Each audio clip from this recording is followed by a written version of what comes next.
13 जनवरी रात 9:45 क्रूज से अचानक एक पत्थर के साथ टकरा जाते हैं। टकराने के बाद ही पूरा जहाज हिल जाता है और जहाज के अंदर रहने वाला लोग हर कम मच जाते हैं। यात्री लोग लाइफ जैकेट पहनना शुरू कर देते हैं। लाइफ बोट में चढ़ने के लिए एक दूसरे से झगड़ा करना शुरू कर देते हैं। चारों तरफ चीख और रोना सुनाई दे रहा था। तब तक आधी जहाज डूब गए थे। अब शायद सोच रहे हैं मैं यहाँ पर टाइटैनिक की बात कर रहा हूँ, लेकिन दोस्तों नहीं, ये टाइटैनिक डूबा हुआ घटना नहीं है। टाइटैनिक दुर्घटना के बाद 100 साल बाद 2012 ठीक वैसे ही एक जहाज डूबने की घटना सामने आया। ये जहाज था टाइटैनिक से बहु गुण बड़ा। इसका नाम था कोस्टा कॉन्कॉर्डिया। अब सुनकर हैरान हो जाएंगे कि जहाज का कैप्टन इसमें जहाज के साथ ही समुद्र के तल में मर जाते हैं सिर्फ यात्री को बचाने के लिए। वो चाहता तो लाइफ बोट के सहारे बच सकता था, लेकिन उन्होंने ऐसा नहीं किया। लेकिन कोस्टा कॉन्कॉर्डिया शिप का कैप्टन फ्रैंक स्कॉटिनो बिल्कुल अलग करते हैं। खुद को बचाने के लिए सबसे पहले ही लाइफ बोट को लेकर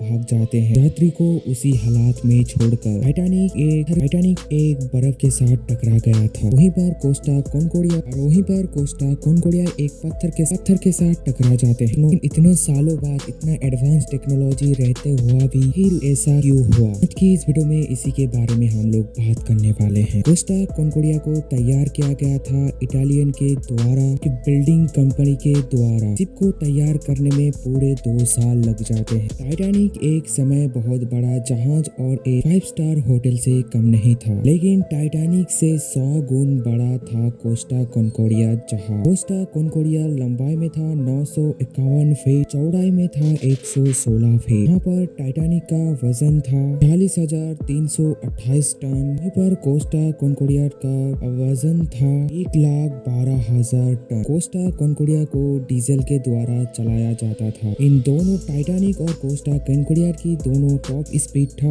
42.1 किलोमीटर पर आवर। अगर हम लोग दोनों जहाज की पैसेंजर की कैपेसिटी की तुलना करें तो टाइटैनिक में 3,242 लोग रह सकता था। यहाँ पर कोस्टा कॉन्कॉर्डिया की पैसेंजर कैपेसिटी था 4,890। ये बहुत बड़ा अमाउंट था। कोस्टा कॉन्कॉर्डिया में 1502 बेडरूम था। सिर्फ साइज में नहीं, कोई भी 5 स्टार होटल से कम नहीं था कोस्टा कॉन्कॉर्डिया से। कोस्टा कॉन्कॉर्डिया में 5 सबसे बड़ा रेस्टोरेंट था, swimming pool, 5 star hotel, hospital, park, museum और भी बहुत कुछ था। लेकिन ये जहाज तब सुर्खियों में आया जब ये जहाज डूब गया। इन सारी बातों को सुनने के बाद आपके दिमाग में एक ही बात चल रहा होगा, अचानक समुद्र के बीच में पत्थर कहां से आ गया? असल में ये जहाज समुद्र के बीच से नहीं चल रहा था। ये जहाज तकरीबन पहाड़ के सटे हुए से चल रहा था। 13 जनवरी रात 9 बजे पीछे के हिस्से में पत्थर के साथ टकरा जाते हैं और टकराते ही पीछे 53 मीटर गहराई खाद हो जाते हैं, जिसमें से पानी घुसना शुरू कर देते हैं। बाहर का पानी अंदर घुसना स्टार्ट कर देते हैं। इसके कारण से जहाज के अंदर पूरे इलेक्ट्रिसिटी बंद हो जाते हैं। अब जानकर हैरान होंगे कि एक्सीडेंट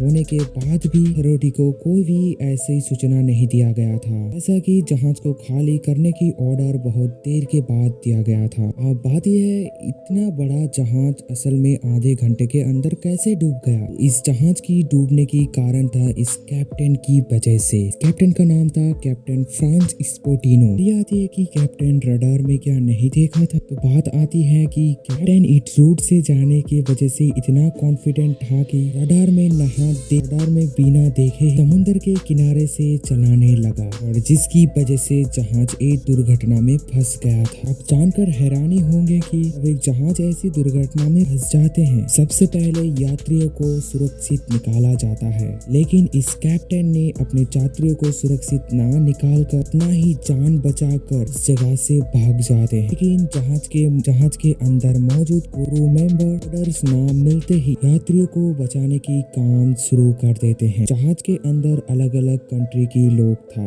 जैसे कि इंडिया, वियतनाम, अमेरिका, रसिया। इन लोगों को बचाने के लिए लाइफ बोट की बंदोबस्त किया गया था। और इस खबर को मिलते ही इटालियन नेवी और एयर फोर्स रेस्क्यू करने के लिए आ जाते हैं, जहां पर यात्रियों को खाली करने के 30 मिनट लगना चाहिए। वहीं पर नेवी और एयरफोर्स को रेस्क्यू करने में पूरा 6 घंटा लग गया था। कंपनी को यात्रियों की ध्यान न रखते हुए हर एक लोगों को $1400 दिया गया गया था। दुर्घटना के बाद कैप्टन के साथ और 5 लोगों को दोषी साबित किया गया था। इस जहाज की शिप की कैप्टन को 14 साल की सजा सुनाई देते हैं। दुर्घटना के समय 43 लोगों की डेथ हो गया था, लेकिन कैप्टन अगर दुर्घटना के सबसे पहले ही बोल देता तो शायद इन लोगों की जीवन को बचाना आसान हो जाता। उम्मीद करता हूँ कि ये वीडियो आप लोगों को बहुत ही पसंद आया होगा। पसंद आया तो वीडियो को लाइक करके अपने दोस्तों के साथ इस वीडियो को शेयर करना मत भूलना। अगर आप चैनल पे न्यू हैं तो चैनल को सब्सक्राइब करके बेल आइकन को जरूर प्रेस कर देना। मिलते हैं फिर नेक्स्ट वीडियो में कोई नई टॉपिक के साथ। तब तक के लिए जय हिंद, जय भारत।